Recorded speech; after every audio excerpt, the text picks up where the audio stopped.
Friends, I'm glad to welcome you to the Captain Herman channel.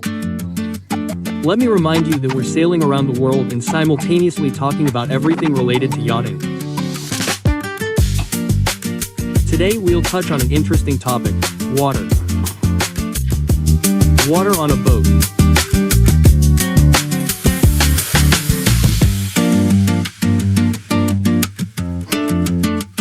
This jar here is the jar for the desalinator. Right now, it looks so black and ugly. It's been idle for 4 months. And to remove it, we have this filter puller. And I always keep it right next to me so I don't have to look for it. So, now we thread it through, put it on, and unscrew it.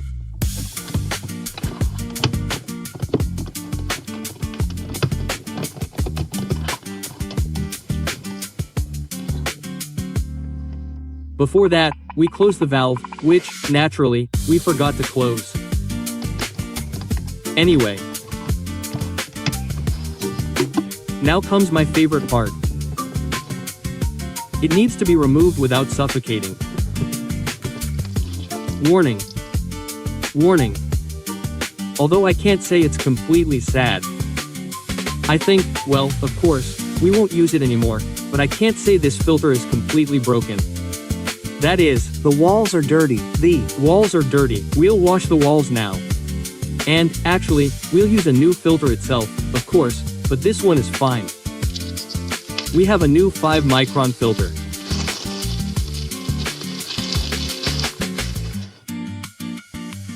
We'll need to wet it now, because if we don't wet it, the dehydrator will take a very long time to force water through it. We'll pour some water here now. I poured some salt water here. And we'll let this filter sit for a bit so it can absorb the water, because, as I already said, this will be quite difficult to implement and will simply take more time. And now we screw this entire flask into its seat.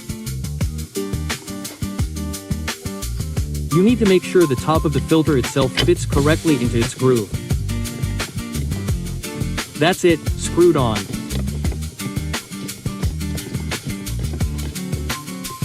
Screwed on. And now we'll tighten it. That's it. Now we open the valve. Done. Let it sit for 15 minutes. It sits there, filling with water. And we're probably done with this part. Next, we'll start the distiller, and I'll show you how the compressor itself works.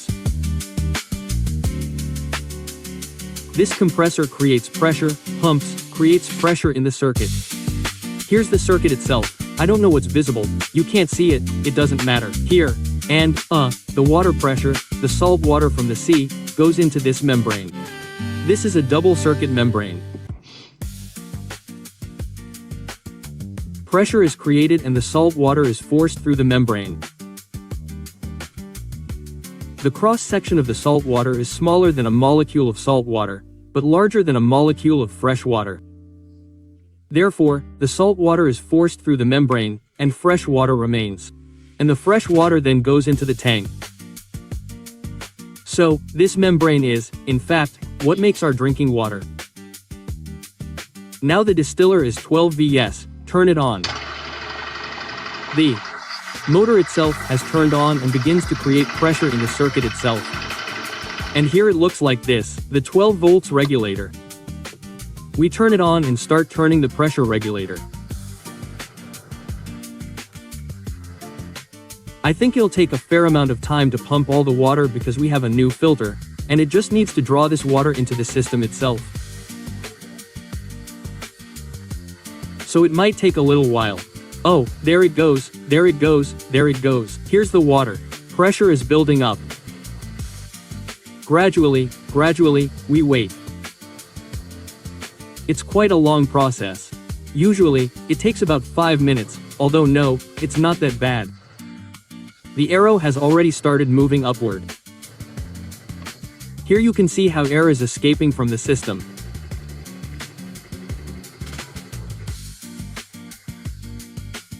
We need to wait until this arrow reaches the green zone and use the regulator to keep the pressure in this green zone. If you keep it in the zone it's in now, the orange one, it won't pump anything. And in the red one, it will simply fail because the pressure will be too high. Well, we wait. Let me remind you that our desalator is a thermistor. It makes drinking water.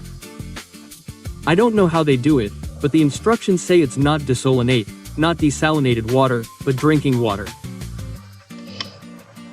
So, this company, Desalinator, makes this 60L-H device. It works on 1224 and 230V. It's very versatile, very convenient. And so far, we've only done 600 hours. Right now, our pressure is in the green zone, but we'll wait until it starts creeping further into the red, then we'll start reducing the pressure, because it's not yet at operating pressure.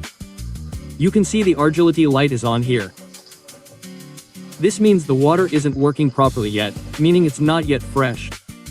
When it's pressed, it will be of good quality. We're waiting for now, and now we're adjusting the pressure.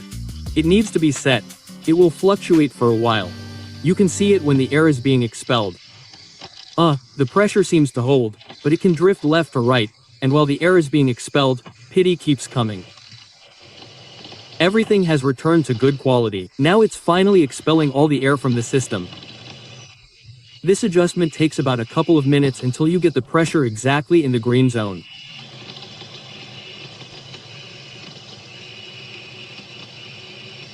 That is, a little more, a little less. It's quite a tedious process. Sometimes it's stressful. That is, if you need to steer and you're alone, you go and do this nonsense. But for 5 minutes, you have something to do. Now what happens if we, made a mistake and set the wrong pressure? Look, the pressure went into the red zone.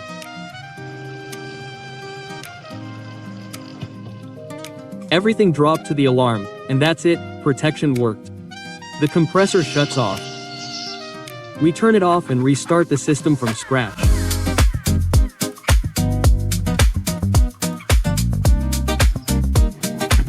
Well, I just showed you, how to use the water maker, how the entire system works, which allows us to live quite comfortably on a boat that is sailing autonomously.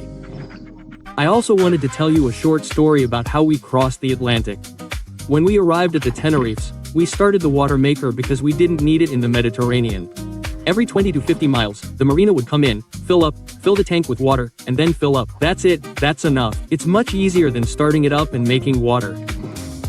So, we turn on the water at the Tenerife. The tank fills with salt water.